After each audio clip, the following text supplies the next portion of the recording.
Mercy blows! Over there! The scream cuts through the salty air as your ship transforms into a war machine. 3 fragile boats are lowered into the waves, each packed with 6 men. You're on a hunt and your sweaty hands clench the harpoon. An enormous shadow bursts through the waves.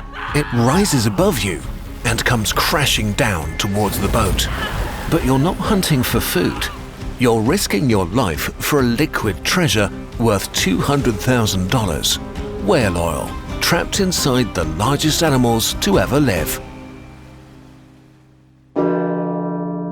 Ancient sea masters. Nobody really knows how humans first got the idea of battling whales. Probably ancient coastal people stumbled upon whales stranded ashore.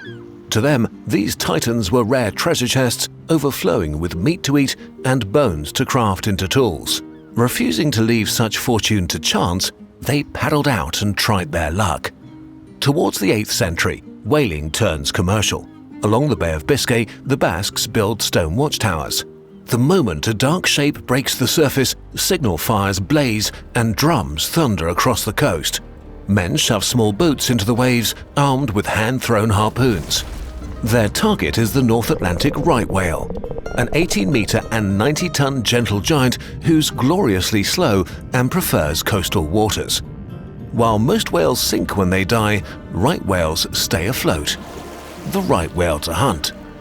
Their massive mouths contain hundreds of baleen plates, bristly sieves made from keratin. It's the plastic of its time, shapeable into anything from baskets to corset stays and armor. The expensive meat makes up 1/3 of a whale's weight, while half of it is blubber, a thick, oily shield that hides the real prize. When heated, the blubber can be rendered into precious whale oil. It's the Swiss Army knife of early industry.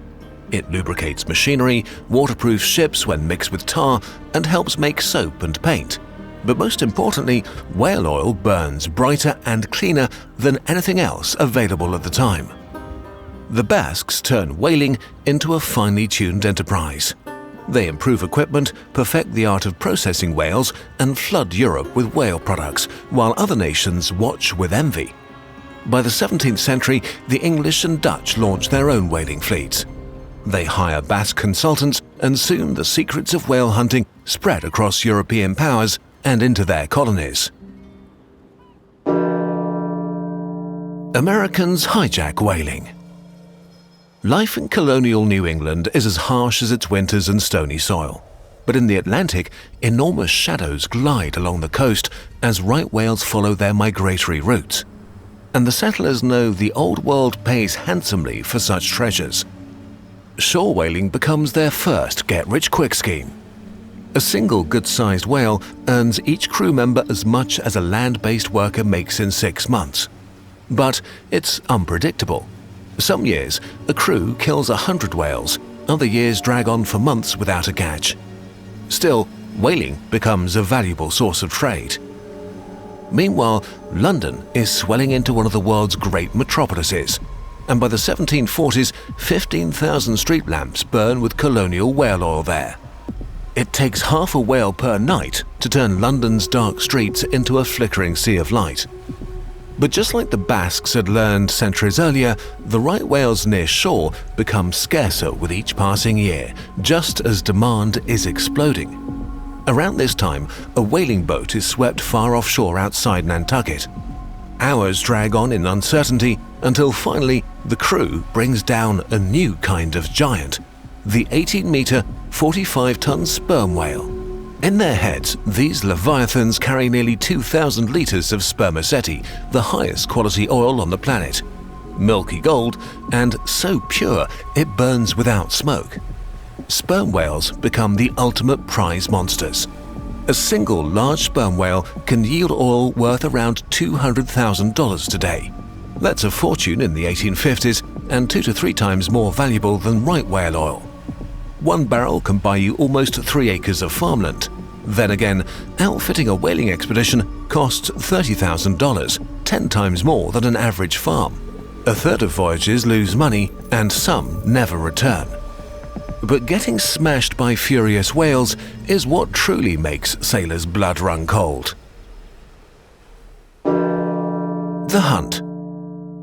Before we tackle the beast, let's briefly interrupt ourselves and shout out to our great sponsor, Odoo. Odoo is an all-in-one management software that offers more than 45 applications designed to help you run your business every day. From home, no sharp knives or danger to life necessary.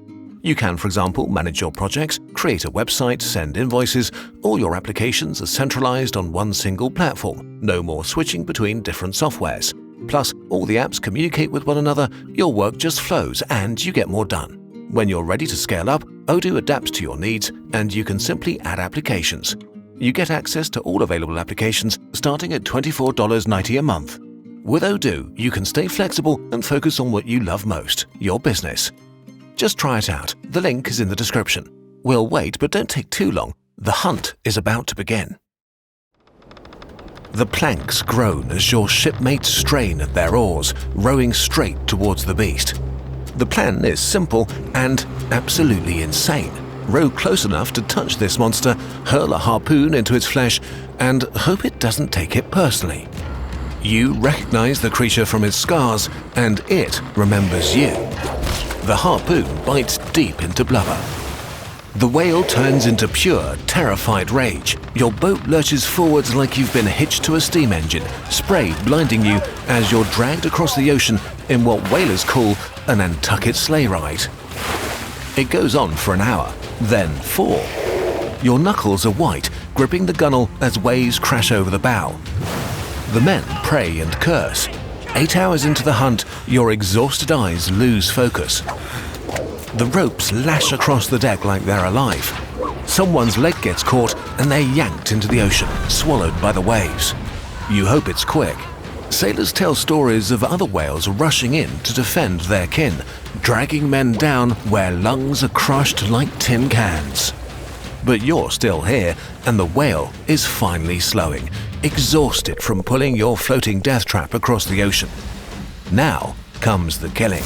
You have to get close to stab this giant with a 3-meter lance, going for the massive lungs or heart. Blood starts flowing from the spout like a crimson geyser, but the whale is still fighting. 15 blows later, you find the mark. The whale starts swimming in tighter and tighter circles, vomiting half-digested squid until it finally rolls over in a spreading pool of gore. And you're barely getting started.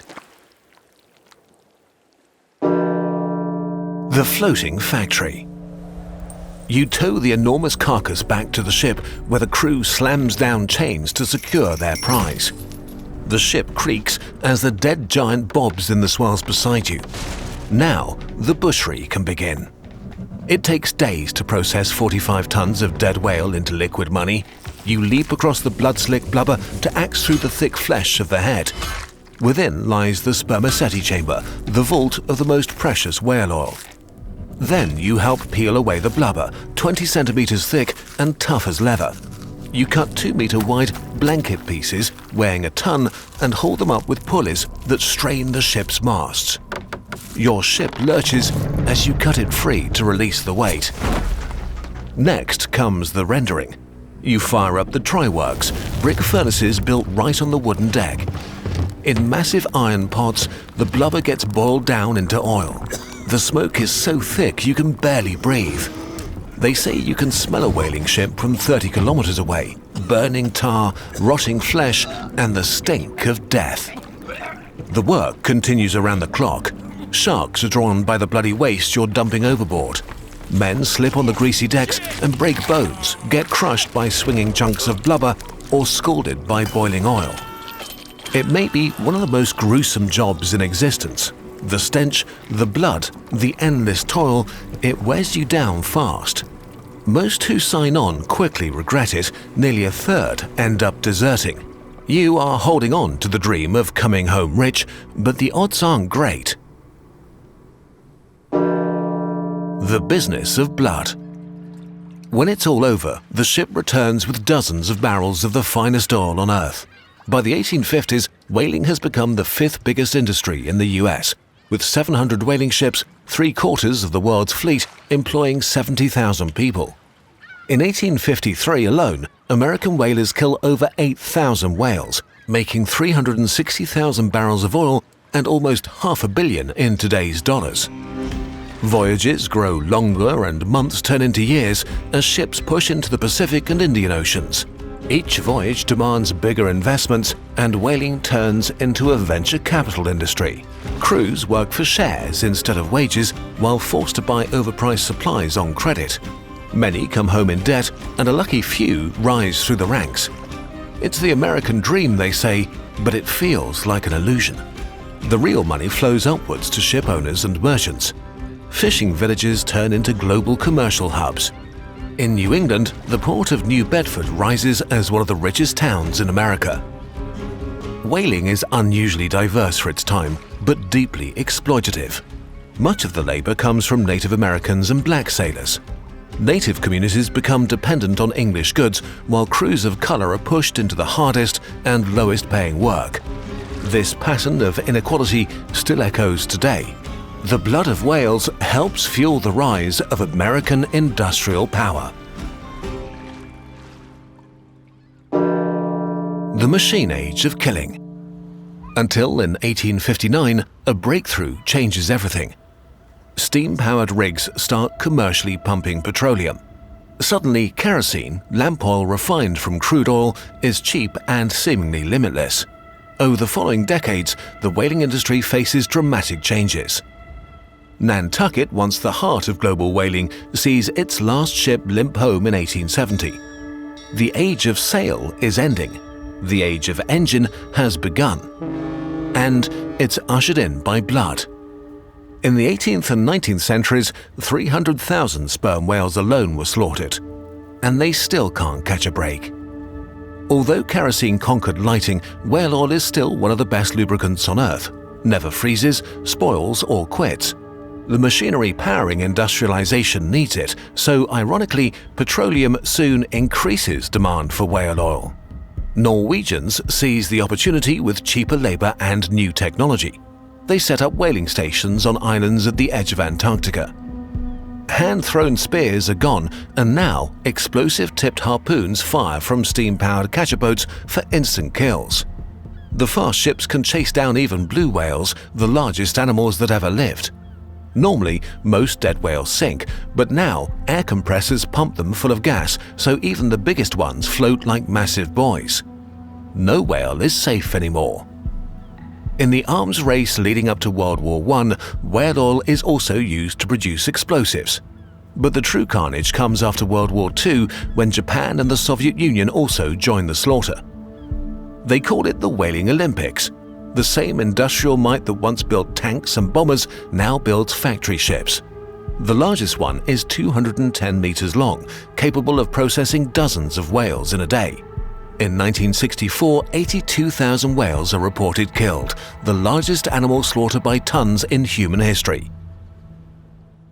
The war we almost won. The ocean couldn't sustain this mechanized assault. Sperm whales fall from around 1.5 million to 800,000, and the even larger fin whales from almost 800,000 to 100,000. Blue whale populations, which had numbered around 340,000 before industrial whaling, collapsed by 98% to less than 5,000. It isn't until 1975 that the reality of industrial whaling hits the global spotlight. In the North Pacific, environmental activists steer tiny inflatable boats straight between Soviet whaling ships and their targets. The images of fragile human bodies standing in the path of steel harpoons spread like wildfire. Overnight, the public turns against the commercial slaughter. Across America and Europe, people support a new cause: save the whales.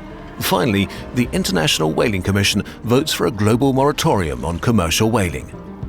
Only Norway, Iceland and Japan never signed the global ban that takes effect in 1986, basically ending 400 years of industrial whale hunting. It's a different world now, and looking back, the story of whaling seems bloody and barbaric.